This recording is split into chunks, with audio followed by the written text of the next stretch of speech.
자, 이번 시간에는 우리가 지난 시간에 나가지 못한 유한집합 원소의 개수에 대해서 다루고 그 다음에 명제에 대해서 다루도록 해볼게요.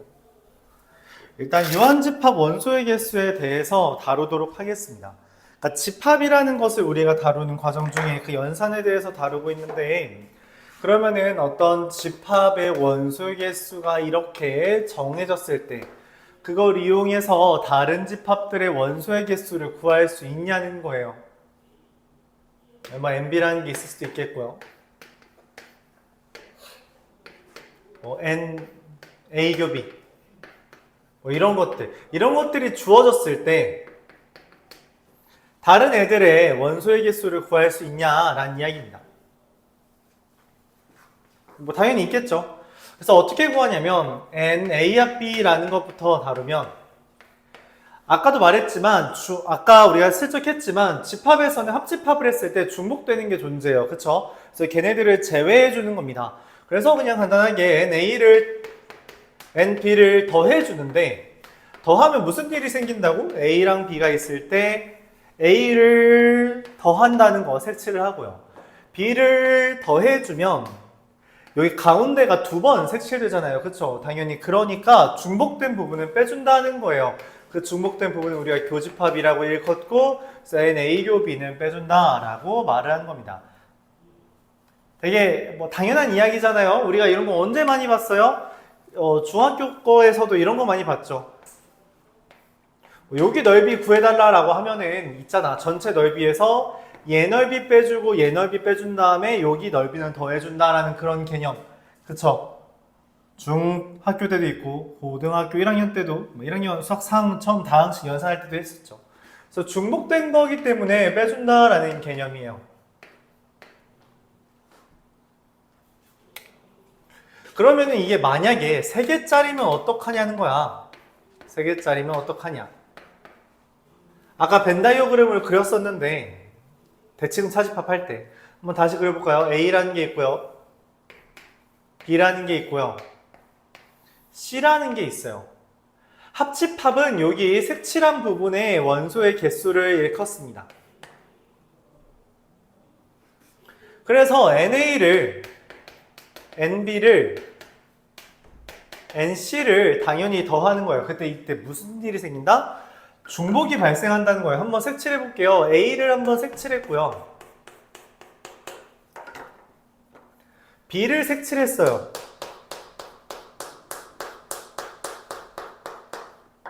마지막으로 C를 색칠합니다.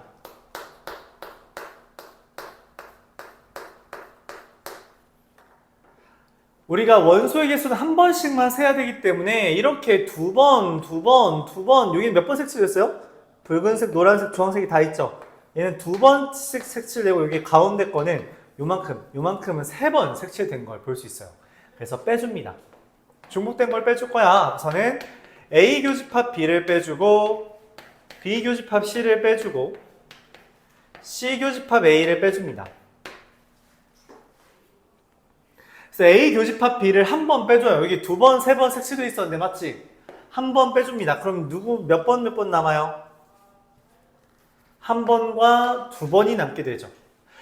그리고 비교 C를 빼줘요. 비교 C 요만큼이잖아. 요만큼을 빼주면 원래 2랑 2였는데 1과 1이 됩니다. 한 번씩 빼줬으니까. 마지막으로 C교 A를 빼주면 여기 2와 1이었는데 한 번 빼주고, 한 번 빼주면 무슨 일이 벌어져요? 다른 애들 다 한 번씩, 한 번인데 여기 가운데만 0번 색칠된 걸로 취급된다는 거죠. 뭔 말이냐? 이 가운데는 여기에서 한 번 색칠하고 여기 색칠할 때 2번, 3번 색칠해서 3번 더해져서 2번이 중복된 거였는데, 중복된 부분을 뺀다는 생각하에 여기 한 번, 여기 한 번, 여기 한 번을 빼면 다시 3번이 빼지면서 남는 게 없다는 거죠. 그러니까 마지막에 한 번 더해줘야 됩니다. 이게 3개짜리 합집합의 원소의 개수 세주는 거고요. 얘가 제일 많이 나옵니다.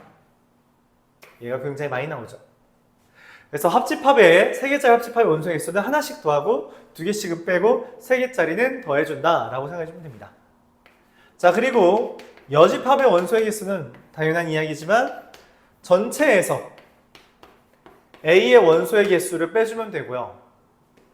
그리고 이게 A차 B의 원소의 개수를 뺄 때는 우리가 이렇게만 빼면 된다는 거죠. A에서 A 교 B를 빼면 된다. 우리가 지난 시간에 이런 이야기를 했어요. A차 B라는 것은 A차 A 교 B라는 것을, 맞지? 이게 똑같다라고 말했죠. 실질적으로 똑같다. A차 B랑 A차 A 교 B가 똑같은 집합을 말한다. 헌데 원소의 개수를 셀 때는 이 B를 차집합한다고 해서 NB를 빼버리면 이게 말이 안 되는 상황이 벌어져요. 그래서 A에 있는 원소들 중에 A차 B가 여기잖아요. 그쵸? 이건 여기에서 얘만 제거한다는 개념이므로 A의 원소의 개수에서 A 교집합 B의 원소의 개수만 빼주면 된다. 이렇게 생각하면 되겠습니다. 여기까지가 유한집합의 원소의 개수다. 이야기할 수 있었죠. 그리고 뭐 이걸 이용해서 문제가 어떻게 나와 있는지를 한번 네 문제 정도 다루고 그 다음에 명제로 들어가겠습니다. 명제 2시간 끝내고 함수 2시간 끝내고 유리함수, 무리함수 1시간씩 끝내고 네, 뭐 여름방학 끝나기 전에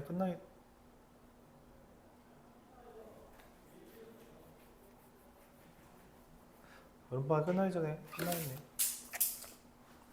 아이고야.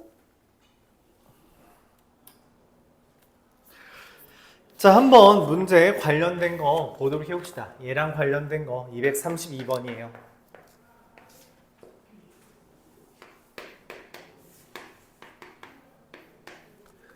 A와 C가 서로소라는 멘트는 교집합이 공집합이라는 걸 의미합니다. 근데 B와의 관계는 모르니, 어떻게 되는지 모르니 벤 다이어그램이 이렇게 그려져 있다고 생각해 주는 게 좋겠죠. A와 C만 교집합이 없도록. 이때 NA가 6이고요. NB가 5고요. NC가 4라고 이야기했습니다.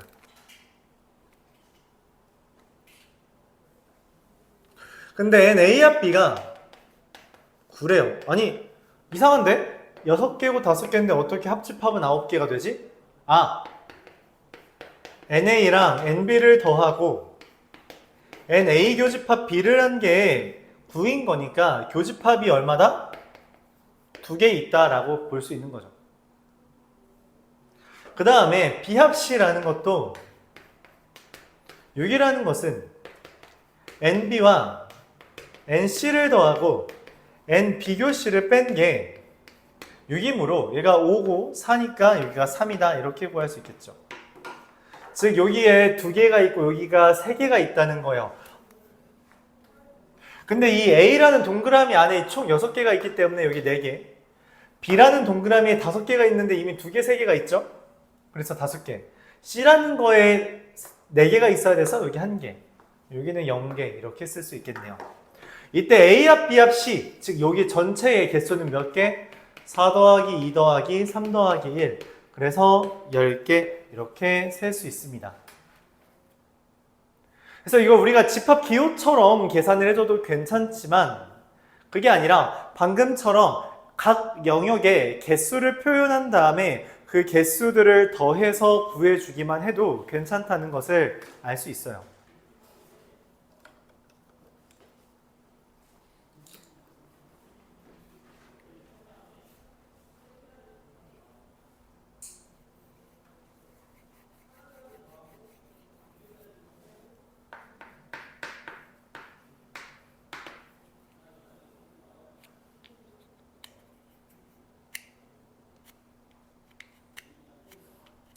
이어서 235번 보겠습니다. U라는 애가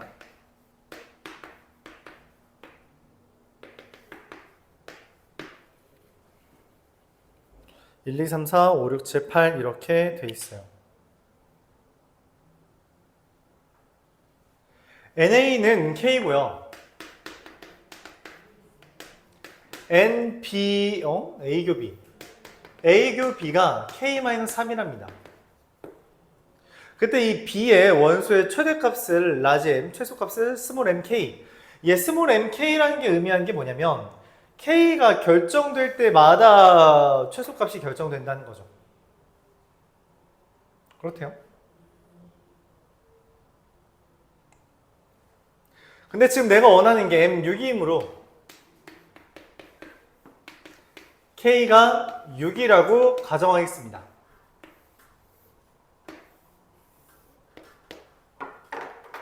자, 전체 집합, 이 1, 2, 3, 4, 5, 6, 7, 8이 들어있는 거 안에 A와 B가 있는데 K가 6이라 했죠? 그럼 AN이 6개가 교집합에는 3개가 있습니다. 근데 A 6개 있다고 했으므로 이게 3개가 되죠.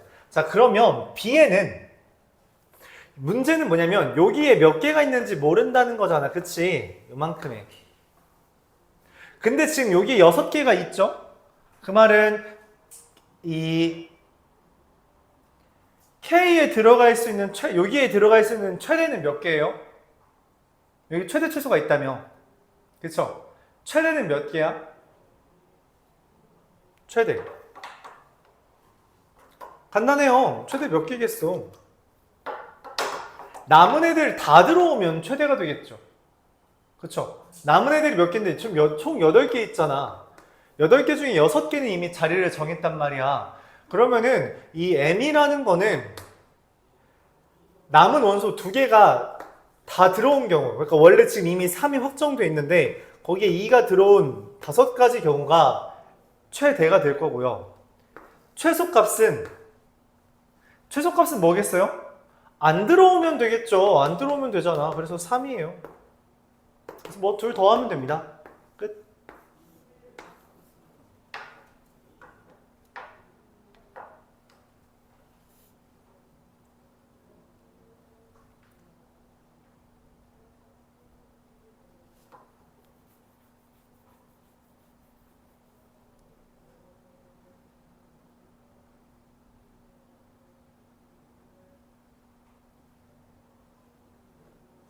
간단하죠?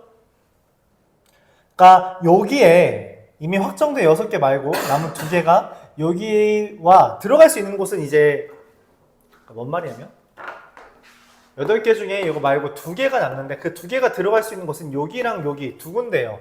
다른 데는 들어갈 수 없습니다. 총 4개의 구역 중에.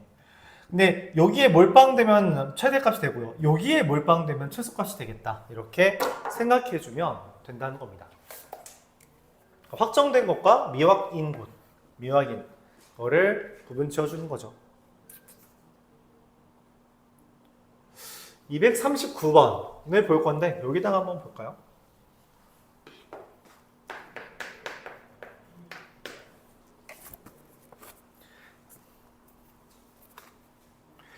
네, 지우고 이렇게 볼게요. 239번을 풀 건데 다음과 같은 풀이를 한번 제시해 보겠습니다.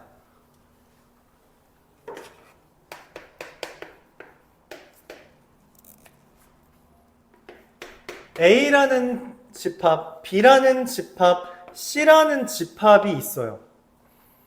근데 A를 맞춘 애들이 16명, B를 맞춘 애들이 20명, C를 맞춘 애들이 22명이 되고 전체가 몇 명이에요? 40명이다. 이렇게 이야기했습니다. 그럼 이렇게 똑같이 그렸군요. 자, 이렇게. 근데 이때 문제에서 세 문제를 모두 맞힌 학생이 있고 한 문제도 맞지 못한 학생은 없고 그리고 세 문제 중 두 문제만 맞힌 학생을 구해달라. 이거를 이와 같이 한번 풀어볼게요. 뭐냐면 아까 각 영역을 우리가 어떤 알파벳을 이용해서 구할 수 있다 했는데 아까 각 영역의 숫자를 정의해서 구할 수 있다 했는데 맞죠? 각 영역의 숫자를 써서 개수를 구할 수 있는데 그거를 마치 방정식처럼 알파벳으로 쓰겠습니다. 자, 문제에서 말하는 A를 맞힌 애가 16이라는 건 A 더하기 D 더하기 F 더하기 G라는 애가 16이라는 거고요. B를 맞췄다는 거는 저 B, D, G를 B 더하기 D 더하기 E 더하기 G가 20이라는 것이며 C 문제를 맞췄다는 건 C 더하기 E 더하기 F 더하기 G가 22라는 것을 이야기합니다. 더불어 한 문제도 맞히지 못한 학생이 없다는 건 H가 0이라는 것을 의미하고 세 문제를 모두 맞힌 학생은 3명이라는 것은 G가 3이라는 것까지 얻어낼 수 있는 거죠. 내가 원하는 거는 D 더하기 2 더하기 F의 합입니다. 두 문제만 맞힌 학생이잖아. 그치? 그래서 얘네들을 합합니다. 합하면 A 더하기 B 더하기 C 더하기 2에 D 더하기 2 더하기 F 더하기 3G가 되고, 이걸 다 더한 값은 얼마예요? 42, 58이 됩니다. 헌데 이때 H가 0이기 때문에 A 더하기 B 더하기 C 더하기 D 더하기 2 더하기 F 더하기 G라는 전체의 합은 40이 되어야 하고, 그럼 얘와 얘의 차가 18이 되면 G는 3이라 했기 때문에 D 더하기 2 더하기 F가 얼마? 12라는 것을 구할 수 있게 됩니다. 이렇게 문제를 풀어줄 수 있어요. 각 영역을 알파벳으로 표현한 다음에 그 알파벳에 대해서 우리가 마치 연립방정식을 하듯이 풀어줄 수 있다는 거죠. 근데 그걸 각각 다 구하는 게 아니라 그들 간의 관계식, 그러니까 합 또는 차를 이용해서만 구해줘도 괜찮다는 이야기입니다.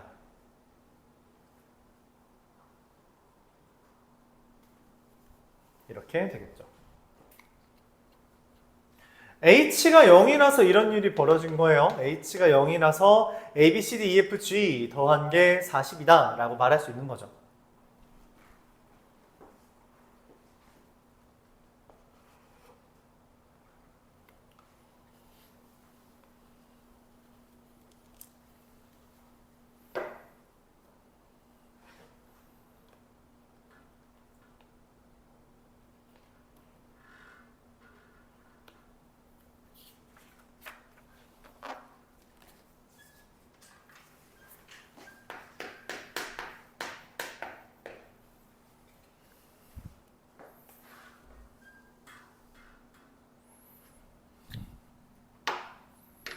자, 마지막으로 242번 풀면서 다음 소단원으로 넘어가겠습니다. 자, 귀금속 매장을 방문한 35명 중에서 반지를 착용한 사람이 12명. 자, 전체가 35명이라고 말을 했어요. 이때 반지를 착용한 사람이 12명, 목걸이를 착용한 사람이 18명, 아무것도 착용하지 않은 사람이 A명이 됩니다. 이때 A의 최대와 최소를 구해달랍니다. 자, 중요한 건 뭐냐면 여기가 12랑 18인데 여기가 얼마냐는 거예요. 그럼 얘 때문에 어떤 범위가 결정되잖아요. 자, 각 영역 우리가 이렇게 알파벳을 쓰면 이때 제일 중요한 건 집합에 마이너스는 등장하지 않습니다. 그러므로 이것도 0 이상, 이것도 0 이상, 얘도 0 이상, 이것도 0 이상 이렇게 쓸 수 있죠. 헌데 이 A라는 것은 내가 이 X를 이용해서 표현하면 얘네 셋을 더하면 얼마야? 30 빼기 X죠. A라는 것은 35에서 30 빼기 X를 뺀 값이거든. 즉 5 더하기 X가 되는 거예요. 그럼 이 A의 최대값과 최소값을 구해달라는 건 결국 이 X의 최대값, 최소값 구해주기만 하면 거기다 더하기 5 해줄 수 있다는 겁니다. 자, 얘네 셋을 연립부등식 해주면 X는 어때요? 0과 12 사이죠? 끝났어요. A X 더하기 5의 범위는 5와 17입니다. 얘가 최대값이고요. 얘가 최소값이에요. 네, 둘 더하면 22입니다. 되게 간단하죠?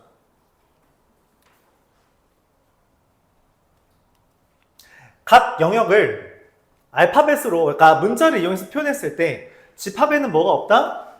집합의 원소의 개수는 무조건 0 이상이에요.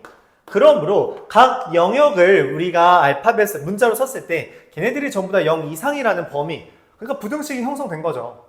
그래서 이 최대값이랑 최소값이라는 멘트가 형성되는 거고, 최종적으로 이 문제에서 내가 구하고 싶은 거는 x 더하기 5의 범위이기 때문에 x의 범위에다가 계산만 해주면 됩니다.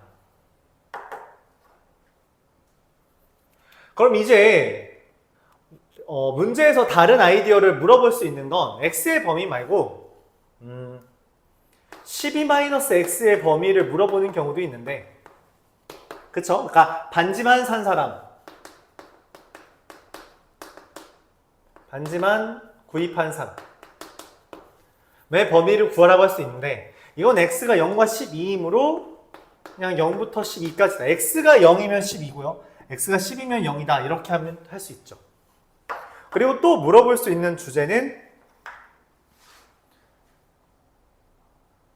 어쨌든 장신구를 구입이 아니네. 착용이네. 장신구를 착용한 사람의 수라는 건데, 장신구를 착용한 사람은 지금 보다시피 30 빼기 x죠? 이거의 범위는 x가 0이면 30, x가 12면 18 이렇게 해서 우리가 18과 30이 범위가 됩니다. 그러니 결국 중요한 건 각 영역을 우리가 문자를 이용해서 표현했을 때 x의 범위가 나오고, 그걸 이용해서 내가 구하고 싶은 영역의 범위를 그냥 대입해서 구해주기만 하면 된다는 거죠. 그렇습니다. 질문 있을까요? 이 형태뿐만 아니라 뭐 반지만 착용한 사람을 구하라고 해도 장신구를 착용한 사람, 그래서 반지를 착용한 사람과 목걸이를 착용한 사람의 합집합을 구하라고 하는 그 수도 어렵지 않게 구해낼 수 있다는 거예요. 각 영역을 뭐로 표현했다? 문자를 이용해 표현했다. 그게 핵심적인 주제입니다.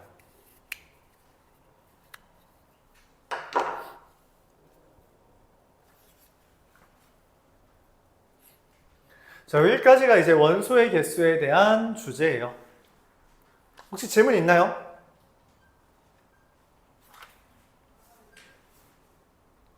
질문이 없다면 바로 명제로 들어가도록 하겠습니다. 여기서는 조금 이따가 쉬죠.